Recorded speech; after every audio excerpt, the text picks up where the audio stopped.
And welcome to Prakash education.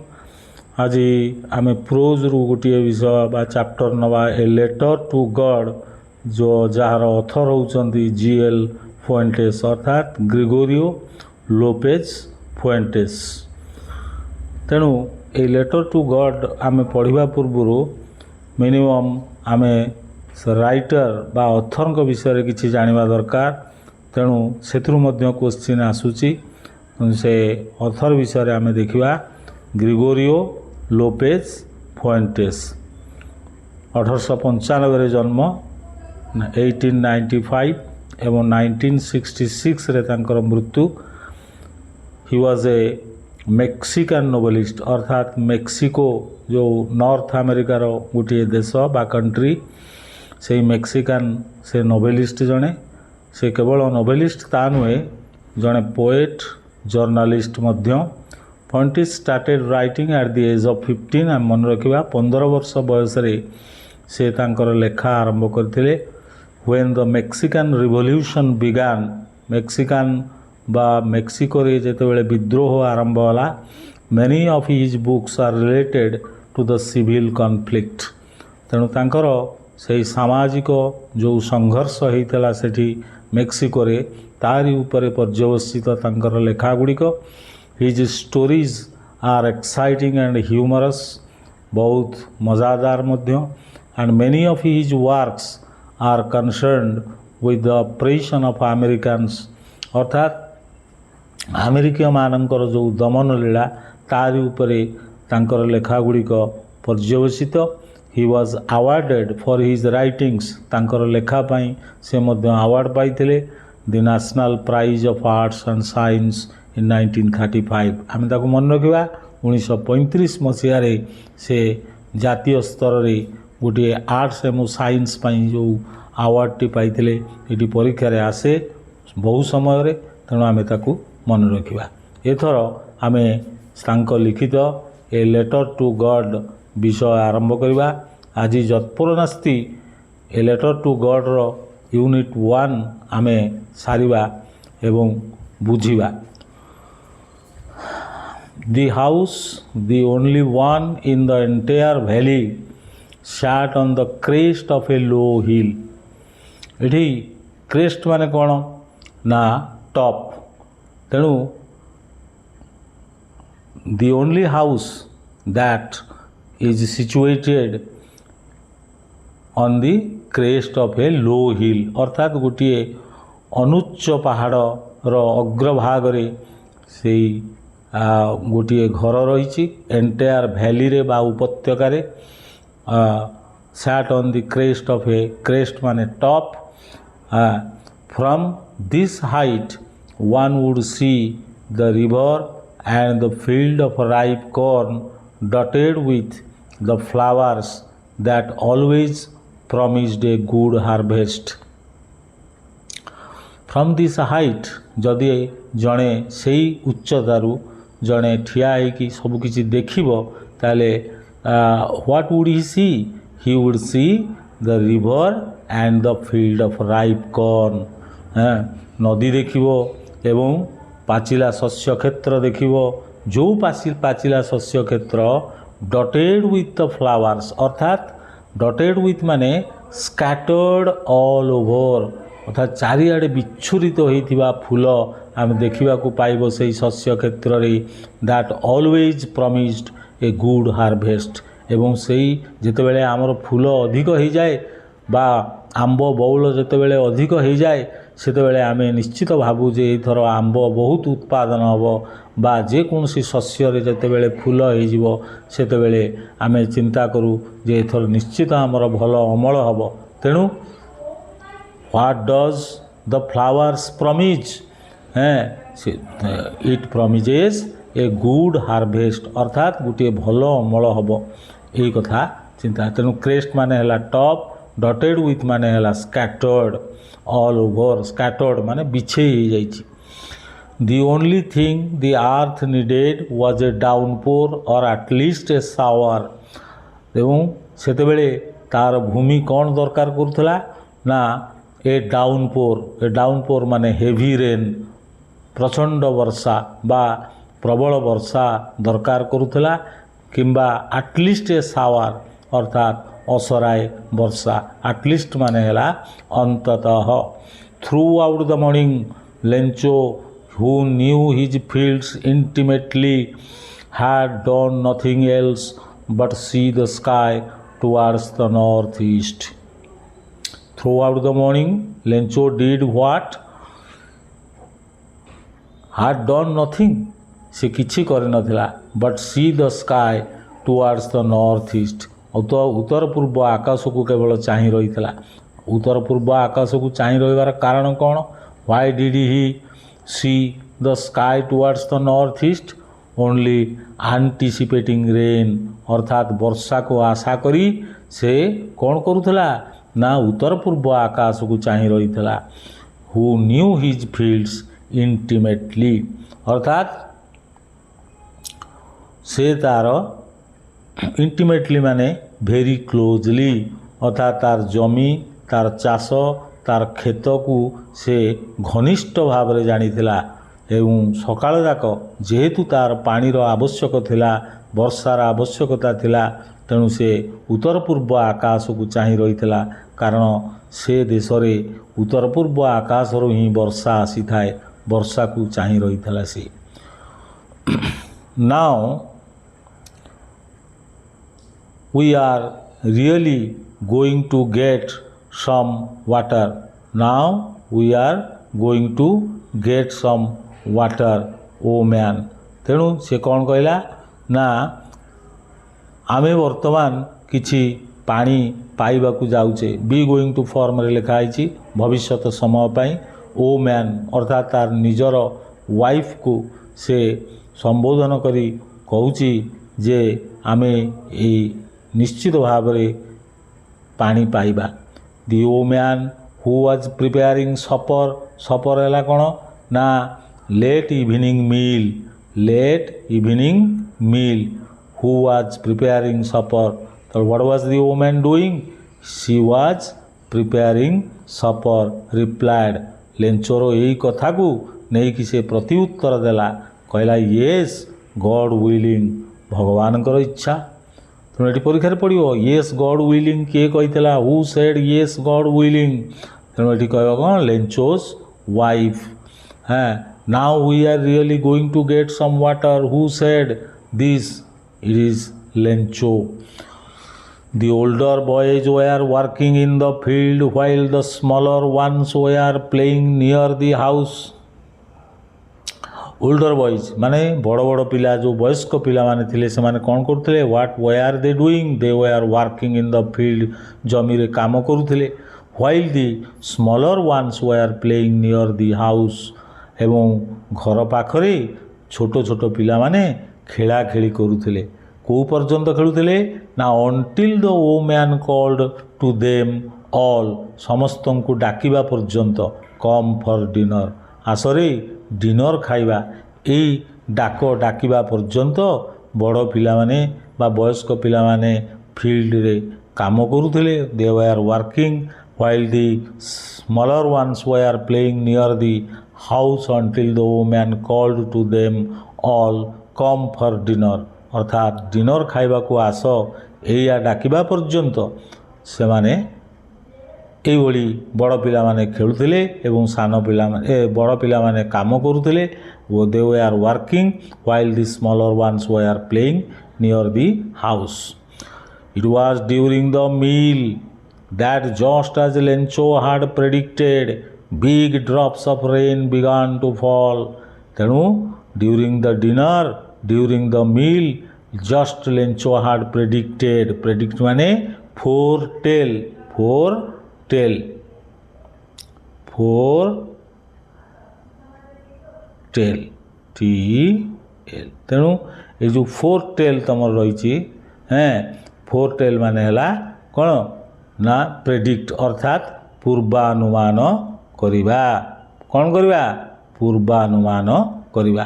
अर्थात Lencho आगुरु पूर्वानुमान करिथिला जो वर्षा जो पानी पाइबा पई से ड्यूरिंग मील अर्थात खाद्य खाइला बेले बा भोजन कला बेले big drops of rain began to fall बड़ बड़ ଟୋପା ବର୍ଷାର ପଡ଼ିବାକୁ ଆରମ୍ଭ କଲା। In the north east huge mountains of clouds could be seen approaching ଏବଂ big drops of rain began to fall and in the north east अर्थात उत्तर पूर्व आकाश रे ह्यूज माउंटेन्स ऑफ क्लाउड्स माने क्लाउड गुड़ाक पर्वत आकार विशाल विशाल ह्यूज माने सबुठु बड़ बड़ बड़ बड़ क्लाउड्स बा सब बादल खंड माउंटेन आकार देखा मिलला कुड बी सीन अप्रोचिंग अर्थात तारी आड़ को आसबार से देखी पारुथिला। The air was fresh and sweet as usual जेमती वर्षा पूर्वर एयर फ्रेश आउ स्वीट होता है से भाव में फ्रेश आउ स्वीट एयर बा पवन बहुला। The man went out for no other reason than to have the pleasure of feeling the rain on his body। हे लेंचो कौन कला से खुशी रे बाहर को बाहरी आसला।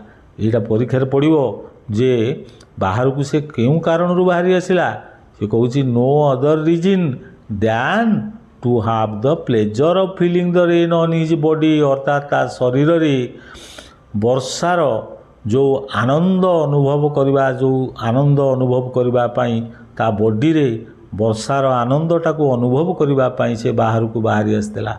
And when he returned he exclaimed जेतेबेले से पुणी वर्षारू घर भितर को फेरी आसला से बड़ आश्चर्य होगी कहला these are not rain drops falling from the sky.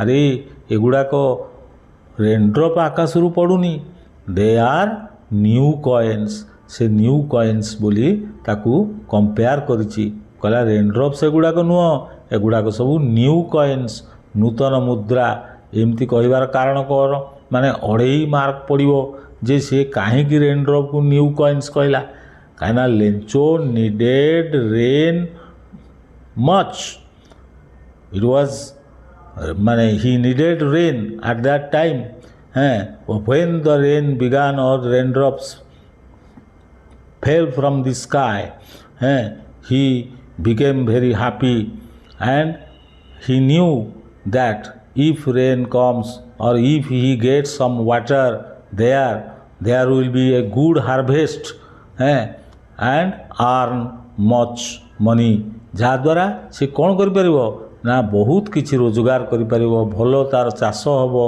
Corn तार भलो हार्वेस्ट हबो जहाँ फल कि उत्पादन अधिक होला फल से अधिक रोजगार करिपरिबो एवं पैसा ता पाखरे रहिबो। तेणु हेइथिपई से रेनड्रॉप्स को कहूँ they are not rain drops but new coins the big drops are 10 cent pieces and the little ones are 5 अर्थात 5 सेंट पीसेस। तेणु बड़ बड़ टोपा जो गुड़ाक पड़ूला एगुड़ा से कहूँ जे 10 पैसा मुद्रा भाया 10 सेंट पीसेस सेंट मन रख स्पेलिंग CENT आउ द लिटिल वन्स अर्थात द लिटिल ड्रॉप्स आर 5 अर्थात 5 सेंट पीसेस। तेणु एगुड़िक सब सर्ट क्वेश्चन पड़ो। तापरे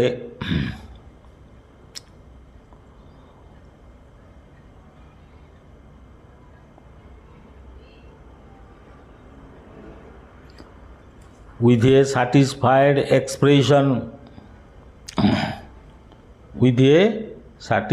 expression he regarded the field of ripe corn with its flowers draped in a curtain of rain. With a satisfied expression he regarded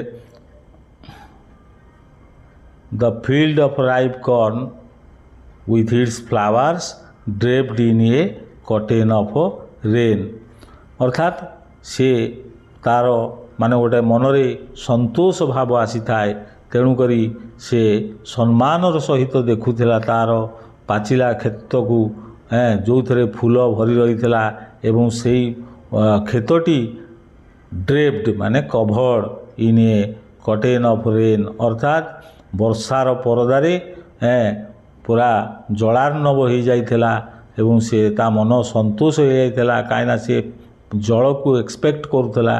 तेणु with A satisfied expression he regarded the field of ripe corn with its flowers draped in A curtain of rain curtain माने परदा तेणु वर्षा जितेबाला प्रबल हो गला तेणु गोटे वर्षार परदा तारी उपरे घोड़े हो गला सते जमी ड्रेप्ड माने कवर्ड मन रखिता ड्रेप्ड माने कौन covered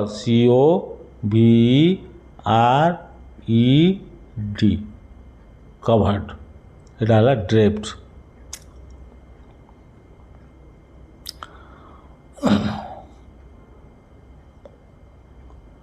but suddenly a strong wind began to blow किंतु हठात कौन है ना गोटे खूब जोर रे पवन बोहिबा को लगला वर्षा तो होउतिला but suddenly a strong wind began to blow blow माने बोहिबा तेना कौन बोहिबा ना पवन बोहिबा तेणु विंड जेतेबेले प्रबल वेगरे बोहिला along with the rain एवं वर्षा सहित पवन है पुणी very large hailstones began to fall अर्थात बड़ बड़ कुआपथर मध्य ता सांगरे पड़ला तेणु वर्षा होउतिला ता सहित प्रबल वेगरे पवन बोहिला एवं हेलस्टोन्स पड़वा को आरंभ कला अर्थात कुआपथर पड़ा दीज ट्रुली डिड रिजेम्बल माने कौन एका परी देखा जिबा तेणु यही जो कुआपथर गुड़िक पड़ूला बा जो हेलस्टोन गुड़िक पड़ूला ताहा कहा सहित समान देखा जाउथला ना रिजेम्बल न्यू सिल्वर कॉइन्स तेणु एगुड़िक न्यू सिल्वर कॉइन जेमती रेनड्रप्स को आम न्यू कॉइन्स बोली कंपेयर करथिला लेंचो ठीक सेमती एठी जो हेलस्टोन पड़ी से हेलस्टोन गुड़िक न्यू सिल्वर कॉइन्स बोली कहूची दी सिल्वर कॉइन कहबार कारण कौन ना सिल्वर होउची हमर कौन देखिबापाई व्हाइट तेणु कुआपथर गुड़िक जो हेलस्टोन पड़ूला सी भी व्हाइट तेणु करी new silver coins the boys exposing themselves to the rain ran out to collect the frozen pearls तेणु बालक माने जो माने वर्षा को उन्मुक्त होई रही थिले exposing themselves to the rain अर्थात बाहर से माने वर्षा रे तिंतु थिले निजको आत्म प्रकाश करिथिले exposing themselves ran out to collect the frozen pearls से माने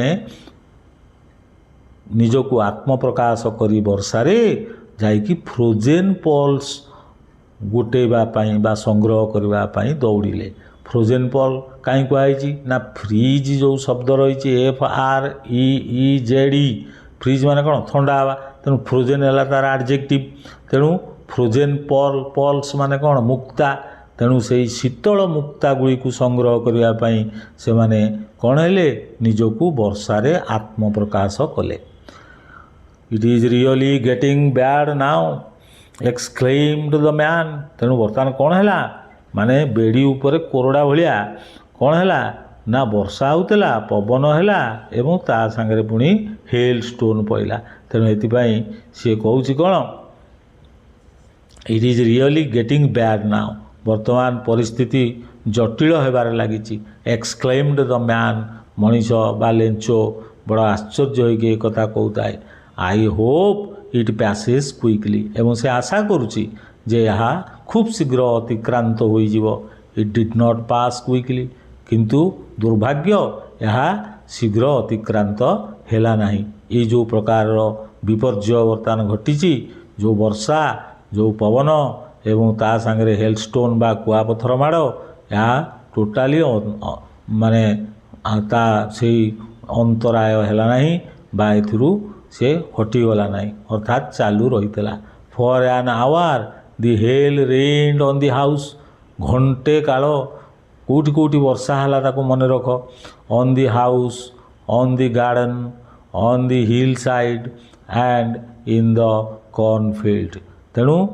वर्षा कौटी कौटी होता है घरे बगीचारे एवं हिल साइड पहाड़िया अंचल एवं कॉर्नफील्ड रे मध्य शस्य क्षेत्र रे एवं टोटाल होल भैली रे समग्र उपत्यकार वर्षा घंटाए काल होइतिला the field was white as if covered with salt एवं संपूर्ण शस्य क्षेत्र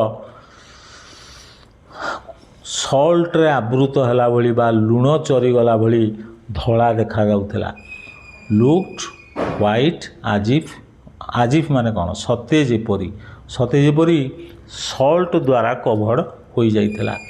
not a leaf remained on the trees, ଗଛରେ ଗୋଟିଏ ମାତ୍ର ପତ୍ର ରହିନଥିଲା। The corn was totally destroyed, ସମ୍ପୂର୍ଣ୍ଣ ଭାବରେ କର୍ନ ଧ୍ୱଂସ ପ୍ରାପ୍ତ ହୋଇଯାଇଥିଲା। The flowers were gone from the plants, Lencho's soul was filled with sadness. The flowers were gone from the plants, ଅର୍ଥାତ୍ ପ୍ଲାଣ୍ଟରେ ବା ସେଇ ଯେଉଁ ଶସ୍ୟ କ୍ଷେତ୍ରରେ ଯେଉଁ ଫୁଲ ଗୁଡ଼ିକ ଥିଲା ସେଗୁଡ଼ିକ ବି ନଷ୍ଟ ହୋଇଗଲା, ଝଡ଼ି ପଡ଼ିଲା। ଆଉ ଲେଞ୍ଚୋର ଆତ୍ମା ସୋଲ୍, ଆତ୍ମା ଦୁଃଖରେ ଭରିଗଲା। Was filled with sadness. When the storm had stopped, ଯେତେବେଳେ ଝଡ଼ ବନ୍ଦ ହୋଇଯାଇଥିଲା ବା କମିଯାଇଥିଲା। He stood in the middle of the field, ଜମି ବା କ୍ଷେତର ମଧ୍ୟଭାଗରେ ଛିଡ଼ା ହେଇଥିଲା ଏବଂ ସେଡ୍ ଟୁ ହିଜ୍ ସନ୍ସ, ମନେ ରଖ ତା ସନ୍ସ ମାନଙ୍କୁ ଏ କଥା କହୁଛି, ପକାଇ ଦେଇପାରେ ଯେ a plague of locusts would have left more than this, ଆଜି ମୋ ପାଖରେ ଯେତିକି ବଞ୍ଚିଛି ଏ ଶସ୍ୟ କ୍ଷେତ୍ରରେ ବୋଧହୁଏ ଦଳେ ପଙ୍ଗପାଳ ଯଦି ଆସିକି ଖାଇଥାନ୍ତେ ତାହେଲେ ମୋ ପାଇଁ ଆଉ କିଛିଟା ଛାଡ଼ି ଦେଇକି ଯାଇଥାନ୍ତେ। ତେଣୁ ଏଥିପାଇଁ କହୁଛି ଏ ପ୍ଲେଗ୍ ମାନେ କ'ଣ ଗ୍ରୁପ୍, ପ୍ଲେଗ୍ ଅଫ୍ ଲୋକଷ୍ଟ ମାନେ ହେଲା ପଙ୍ଗପାଳ। ତେଣୁ ଦଳେ ପଙ୍ଗପାଳ ଯଦି ଆସିକି ଖାଇ ଦେଇକି ଯାଇଥାନ୍ତେ ତାହେଲେ ମୋ ପାଇଁ ୟାଠୁ ଅଧିକ କିଛି ମଧ୍ୟ ଛାଡ଼ି ଦେଇକି ଯାଇଥାନ୍ତେ। ତେଣୁ ସିଏ କ'ଣ ଏଠି ପଙ୍ଗପାଳଙ୍କୁ ଥ୍ୟାଙ୍କଫୁଲ୍ ହେଉଛି, ଅର୍ଥାତ୍ ସେ ଧନ୍ୟବାଦ ଦେଉଛି। ଦି ହେଲ୍ ହାଜ୍ ଲେଫ୍ଟ ନଥିଙ୍ଗ, ତେଣୁ ଏଇ ଯେଉଁ କୁଆପଥର ବର୍ଷା ହେଲା ସିଏ କିଛି ବି ବାକି ରଖିନି। This year we will have no corn, ଏ ବର୍ଷ ଆମେ ବିନା କର୍ନରେ ଯିବା ବା ବିନା ଶସ୍ୟରେ ବଞ୍ଚିବାକୁ ପଡ଼ିବ, ଅର୍ଥାତ୍ ଏ ବର୍ଷ ଆମର ଆଉ ଶସ୍ୟ ହେବାର ନାହିଁ। That night was a sorrowful one, ସେ ରାତିଟା ତା ପାଇଁ ଅତ୍ୟନ୍ତ ଦୁଃଖଦ ଥିଲା। ସରଫୁଲ୍ ଦୁଃଖଦ। ସେ କହିଲା all our work for nothing, ଅର୍ଥାତ୍ all our effort went in vain. In vain ମାନେ କ'ଣ ଅକାରଣ, ଆମର ଏଫର୍ଟ ମାନେ କ'ଣ ଉଦ୍ୟମ। ତେଣୁ all our work for nothing meaning ପଡ଼ିବ। ତେଣୁ ତୁମେ ଲେଖିବ କ'ଣ ଯେ all his effort went in vain, ଅର୍ଥାତ୍ ଏଣ୍ଡେଡ୍ ଇନ୍ ଏ ସ୍ମୋକ୍, ଅର୍ଥାତ୍ ସବୁ ପାଉଁଶ ପାଲଟିଗଲା, ଅର୍ଥାତ୍ ତାର ସବୁ ପରିଶ୍ରମ କ'ଣ ହେଲା ବୃଥା ହୋଇଗଲା। All our work for nothing ମାନେ ଆମର ପରିଶ୍ରମ ସବୁ ବୃଥା ହୋଇଗଲା। There is no one who can help us, ଏମିତି ବି କେହି ନାହାନ୍ତି ଯିଏକି ଆମକୁ ସାହାଯ୍ୟ କରିବ। We will all go hungry this year, ଏ ବର୍ଷ ଆମେ ଭୋକରେ ରହିବା। But in the hearts of all who lived in that solitary house in the middle of the valley there was a single hope, help from God. କିନ୍ତୁ ସେ କହୁଛି in the hearts of all who lived in that solitary house, solitary ମାନେ କ'ଣ single, ସେଇ single ଘରେ ବା ସେଇ ନିଛାଟିଆ ଘରେ ଯେଉଁ ମେମ୍ବର ବା ସଭ୍ୟମାନେ ରହୁଥିଲେ ତାଙ୍କ ହୃଦୟରେ ସେ କହୁଛି in the middle of the valley, ସେଇ ଭ୍ୟାଲି ବା ଉପତ୍ୟକାର ମଧ୍ୟଭାଗରେ ଯେଉଁ ଏକାଟିଆ ଘରଟିଏ ଥିଲା ତାରି ଭିତରେ ଯେଉଁମାନେ ରହୁଥିଲେ ବାସ କରୁଥିଲେ ସେମାନଙ୍କ ହୃଦୟରେ ଗୋଟିଏ ସିଙ୍ଗଲ୍ ହୋପ୍ ଥିଲା, ଏକମାତ୍ର ଆଶା ରହିଥିଲା। ସେ ହୋପ୍ଟି କ'ଣ ନା ହେଲ୍ପ ଫ୍ରମ୍ ଗଡ଼୍, ଅର୍ଥାତ୍ ଭଗବାନଙ୍କ ଠାରୁ ସାହାଯ୍ୟ। ଏଠି ପରୀକ୍ଷାରେ ପଡ଼ିବ ଯେ ସିଙ୍ଗଲ୍ ହୋପ୍ଟା କ'ଣ ଥିଲା, ସେ ନିଶ୍ଚିତ ଭାବରେ ଆମେ ଲେଖିବା ବା ଦେଖିବା ଯେ ଏଇଟା ହେଉଛି ହେଲ୍ପ ଫ୍ରମ୍ ଗଡ଼୍, ଅର୍ଥାତ୍ ଭଗବାନଙ୍କ ଠାରୁ ସାହାଯ୍ୟ। କାହିଁ ଅନ୍ୟ କେହି ବର୍ତ୍ତମାନ ପରିସ୍ଥିତିରେ ସାହାଯ୍ୟ କରିପାରିବେନି, କେବଳ ଭଗବାନ ହେଉଛନ୍ତି ସାହା ଭରସା। ଡୋଣ୍ଟ ବି ସୋ ଅପସେଟ୍ ମାନେ କ'ଣ ଡିଷ୍ଟର୍ବଡ, DISTURBED, ଡିଷ୍ଟର୍ବଡ। ତେଣୁ ଡିଷ୍ଟର୍ବ ମାନେ କ'ଣ ବ୍ୟତିବ୍ୟସ୍ତ ହୋଇଯିବା, ଅର୍ଥାତ୍ ଡୋଣ୍ଟ ବି ସୋ ଅପସେଟ୍, ଏତେ ବ୍ୟସ୍ତ ହୋଇପଡ଼ ନାହିଁ ବା ଏତେ ବ୍ୟତିବ୍ୟସ୍ତ ହୁଅ ନାହିଁ। ତେଣୁ ଇଭିନ୍ ଦୋ, ଯଦିଓ this seems like a total loss, ଯଦି ଏହା ଏକ ସମ୍ପୂର୍ଣ୍ଣ କ୍ଷତି ବୋଲି ଜଣାପଡ଼ୁଛି ତଥାପି ଆମେ ବ୍ୟସ୍ତ ହେବା ନାହିଁ ବା ଚିନ୍ତିତ ହେବା ନାହିଁ, ଡିଷ୍ଟର୍ବଡ ହେବା ନାହିଁ। Remember no one dies of hunger, ଏବଂ ମନେ ରଖ ଯେ ଏମିତି କେହି ନାହିଁ ଯିଏକି ଭୋକରେ ମରିଯାଉଛି। କାହିଁକିନା ସେ କଥା କହିବାର କାରଣ କ'ଣ? ତାର ଭଗବାନଙ୍କ ଉପରେ ପ୍ରବଳ ବିଶ୍ୱାସ, ତା ପ୍ରଫାଉଣ୍ଡ ଫେଥ୍ ରହିଛି ଭଗବାନଙ୍କ ଉପରେ। ଭଗବାନ ଯାହାକୁ ଜନ୍ମ ଦେଇଥାନ୍ତି ତାକୁ ଖାଇବା ପିଇବାରେ ଅସୁବିଧା କରନ୍ତି ନାହିଁ, ଏଇ ହେଲା ତାର ବିଶ୍ୱାସ। ତେଣୁ ଏଇଥିପାଇଁ ସେ କହୁଛି no one dies of hunger, କେହି ବି ଭୋକ ଉପାସରେ ମରନ୍ତି ନାହିଁ। ତାପରେ ଦ୍ୟାଟ୍ ଇଜ୍ ହ୍ୱାଟ୍ ଦେ ସେ no one dies of hunger, that is what they say। ଏଠି ଦେ ମାନେ ଦି ଜେନେରାଲ ପିପୁଲ, ଦେ ମାନେ ହେଉଛି ଜେନେରାଲ ପିପୁଲ। ସାଧାରଣ ଲୋକେ କହନ୍ତି ଯେ କୌଣସି ଲୋକ ଆଜି ପର୍ଯ୍ୟନ୍ତ ଯିଏ ଜନ୍ମ ହେଇଛି ଭୋକ ଉପାସରେ ବିନା ଖାଦ୍ୟରେ ମରି ନାହିଁ। All through the night Lencho thought only of one hope, the help of God, whose eyes, as he had been instructed, see everything, even what is deep in one's conscience। conscience ମାନେ କ'ଣ?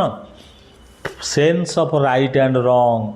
conscience ମାନେ sense of right and wrong, ଅର୍ଥାତ୍ ଏଇଟା ହେଉଛି ଯେଉଁଥିରେ ତୁମେ ଭଲ ମନ୍ଦ ପାପ ପୁଣ୍ୟକୁ ବିଚାର କରୁଛ। କେଉଁଥିରେ? ନା ବିବେକ। ତେଣୁ କନସାଇନ୍ସ ହେଉଛି ବିବେକ। ଅଲ୍ ଥ୍ରୁ ଦ ନାଇଟ୍, ରାତି ସାରା Lencho thought only of one hope, ଗୋଟିଏ ଆଶା ବିଷୟରେ ଭାବି ଚାଲିଥିଲା।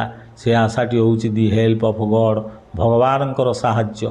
ହୁଜ୍ ଆଇଜ୍, ଯାହାର ଆଖି ଗୁଡ଼ିକ, ସେଇ ଭଗବାନଙ୍କର ଆଖି ଗୁଡ଼ିକ, ଆଜ୍ ହି ହ୍ୟାଡ୍ ବିନ୍ ଇନଷ୍ଟ୍ରକ୍ଟେଡ୍, ଆଗରୁ ସେ ଶୁଣିଛି, ଆଗରୁ ସୂଚନା ପାଇଛି।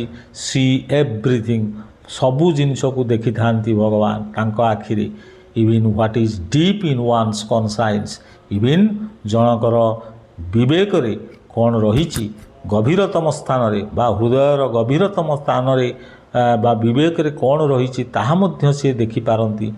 ଲେଞ୍ଚୋ ୱାଜ୍ ଆନ୍ ଅକ୍ସ ଅଫ୍ ଏ ମ୍ୟାନ୍, ଏଠି ଲେଞ୍ଚୋକୁ ଗୋଟିଏ ଆନିମଲ୍ ସହିତ ତୁଳନା କରିବାର କାରଣ ହେଉଛି ଯେ ଅକ୍ସ ସିମ୍ବଲାଇଜେସ୍ ହାର୍ଡ଼ ୱାର୍କିଂ, ସେ it works hard in the field, likewise Lencho also works hard in the field or toils hard in the field like an animal।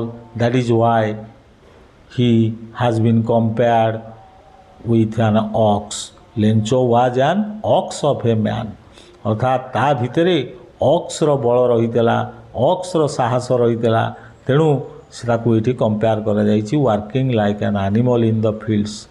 ଯଦିଓ ସେ କାମ କରିବାରେ ଧୁରନ୍ଧର ଥିଲା, but steel Hi knew how to right, କିନ୍ତୁ ତାକୁ ଜଣାଥିଲା ଯେ କିଭଳି ଲେଖିବାକୁ ହେବ। ତାମାନେ ଏଇଥିରୁ ଗୋଟେ କୋଶ୍ଚିନ୍ ବାଇଚାନ୍ସ ପକାଇଦେଲା ଯେ ଲେଞ୍ଚୋ ଲିଟରେଟ୍ ନା ଇଲିଟରେଟ୍? ଆମେ କହିବା ଲେଞ୍ଚୋ ଲିଟରେଟ୍, ଅର୍ଥାତ୍ ଶିକ୍ଷିତ, କାହିଁକିନା ତାକୁ ଲେଖି ଜାଣିଛି ସିଏ। He knew how to write. The following Sunday at daybreak, daybreak ମାନେ ପ୍ରତ୍ୟୁଷ, ପୁରା ବଡ଼ି ସକାଳୁ ପରବର୍ତ୍ତୀ ରବିବାର ଦିନ ସେ ଉଠି ପଡ଼ିଛି। And he began to write a letter, ସେ ଆରମ୍ଭ କଲା ଏକ ଚିଠି ଲେଖିବାକୁ। Which he himself would carry to town, ଯାହାକୁ ସେ ନିଜେ ଟାଉନ୍କୁ ନେଇକି ଯାଇଥିଲା। And place in the mail, ଏବଂ ତାକୁ ପୁଣି ଡାକରେ ପକାଇ ଦେଇଥିଲା। It was nothing less than a letter to God, ଏବଂ ଏହା ଆଉ କିଛି ନଥିଲା, ଏହା କେବଳ ଭଗବାନଙ୍କୁ ସମର୍ପିତ ଏକ ଚିଠି ଥିଲା। ତେଣୁ ଆଜି ଏଇ ଯାଏଁକେ ଆମେ କରିବା। ପରବର୍ତ୍ତୀ ଭିଡ଼ିଓରେ ଆମେ ନେକ୍ସଟ ଯିବା। ଭଲ ଭାବରେ ବୁଝିପାରିଥିବ, ଭିଡ଼ିଓଟିକି ଦେଖିନେବ ଏବଂ ତାକୁ ବୁଝିବାକୁ ଚେଷ୍ଟା କରିବ, ମନେ ରଖିବ, ବାରମ୍ବାର ରିଡ଼ିଂ କରିବ ଯାହା ଯାହା ମୁଁ ବୁଝେଇଲି। ଚ୍ୟାନେଲକୁ ସବସ୍କ୍ରାଇବ୍ କରିବ, ଲାଇକ୍ କରିବ, ସେୟାର କରିବ। ଆଜି ପାଇଁ ଧନ୍ୟବାଦ।